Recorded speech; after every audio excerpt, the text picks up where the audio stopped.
the opening days of the Great War. There is little sense of impending cataclysm. All over Europe, news of war is greeted with unqualified enthusiasm.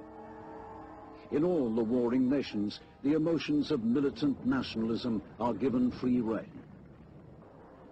In the ranks of the Austrian and German armies, there is a widespread belief that the aspirations of a generation may be satisfied at last.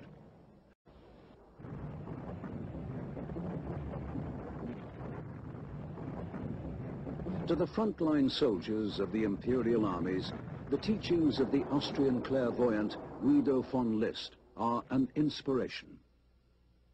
List believes that in the Germans, more than in any other people, runs the blood of the mythical race called by Madame Blavatsky the Aryans. To List, the Great War is proof that the modern world with its materialism and its democracy is destroying itself. But out of war and destruction will come the victory of the German cause and the beginning of an Aryan millennium. List revives the prayer of the 16th century philosopher and heretic Giordano Bruno. O Jove, let the Germans realize their own strength, and they shall not be men, but gods.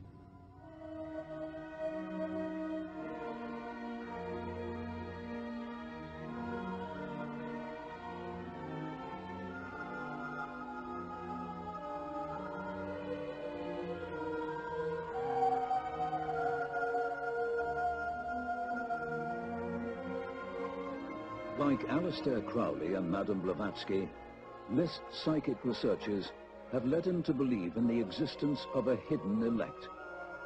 His visions of the ancient German tribes have revealed to him an elite class of priest rulers.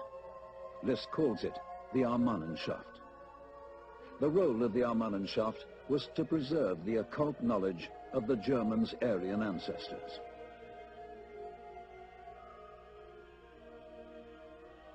List claims that the imposition of Christianity on the Teutonic tribes and the persecution of the followers of the old religion forced the Armannenschaft to continue its traditions in secret. Their law had lived on in the rituals and symbols of a network of secret societies. The store of occult knowledge had been preserved down the centuries by Freemasons, Rosicrucians and chivalrous orders such as the Knights Templar. So great is List's influence among German and German-Austrian nationalists that many army officers have joined the secret occultist organization inspired by his teachings. The German Order, founded in May 1912, has lodges in 10 German cities. The government of the Order is by a secret 12-man council of initiates, calling itself the Armanist Assembly. The future Aryan Empire will, according to List, be governed by a similar council of initiates, a new Armannenschaft.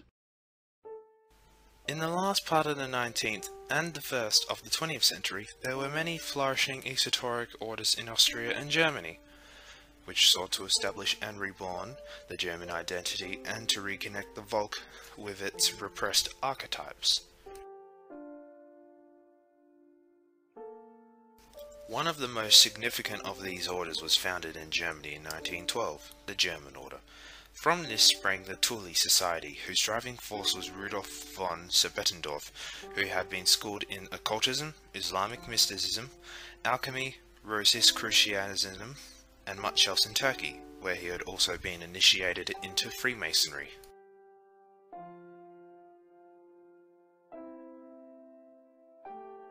The Thule Society was active in efforts to overthrow the Bavarian communist government.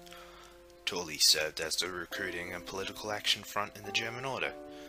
A movement to promote Thulean ideas among industrial workers and to offset Marxism was formed in 1918, the Workers' Political Circle, with Thulist Karl Harrer as chairman. From this came the German Workers' Party in 1919. A year later, this became the NSDAP, under the leadership of Adolf Hitler. Sir Bettendorf himself stated, Thule members were the people to whom Hitler first turned and who first allied themselves with Hitler The Thule Society Inner Circle had the following beliefs. Thule was a legendary island in the far north, similar to Atlantis, supposedly the center of a lost high-level civilization. But not all secrets of that civilization had been completely wiped out. Those that remained were being guarded by ancient, highly intelligent beings, similar to the Masters of Theosophy or the White Brotherhood. The truly initiated could establish contact with these beings by means of magic mystical rituals. The Masters, or Ancients, allegedly would be able to endow the initiated with supernatural strength and energy. With the help of these energies, the goal of the initiated was to create a race of supermen of Aryan stock who would exterminate all inferior races.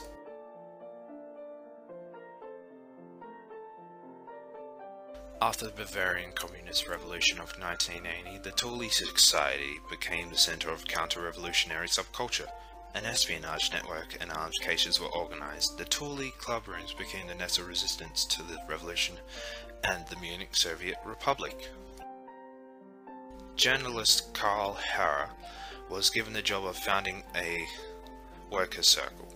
He realized that the workers would reject any program that was represented to them by a member of the conservative, privileged class. Harrer knew that the mechanic Anton Drexler, who was working for the railroads, was a well-known anti-Semite, chauvinist, and proletarian. With Drexler as nominal chairman, Harrer founded the German Workers' Party in January 1919. Hitler wanted to turn the German Workers' Party into a mass-conscious fighting party, but Harrer and Drexler were hesitant.